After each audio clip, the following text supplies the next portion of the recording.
Hey guys, in this video I'm going to show you how to create a zip file. Basically what that is, it's a folder that uses compression to reduce the storage of your files, and it's also for faster transfer. So if you've ever sent an email out and basically the email kicked back or just took a really long time to send, it's probably because you were sending large documents over the internet.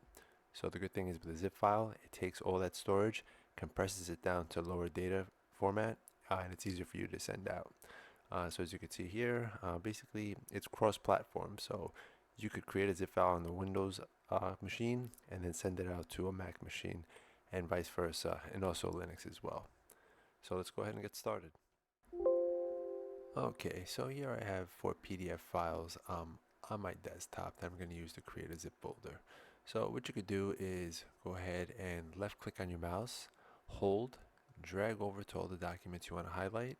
Once you see everything highlighted, you could just hover over any one of them. Right click on the mouse. We're going to go down to where it says send to, and then hover over to where it says compress zip folder. Click on that. It's going to go ahead and start the compression. Once that's done, boom, there we go. We have another folder here. One of the easiest, quickest ways to differentiate between a regular folder and a zip folder is easy enough. The zip file will have a zipper going right down the folder. Here, this other folder that I created, it's not a zip file, but has the same documents as the zip folder does. So if we go ahead and right click over that folder, go down to where it says properties, gives us some information on the folder itself. We'll see here we are working with 76.9 megabytes of data. And in contrast, if we go down to our zip folder, remember right click, go down to properties, it's 72 megabytes. So not a big difference there, but we're talking about large amounts of data. It definitely counts, and especially if we're trying to send information over the internet. Every little bit's gonna count right there.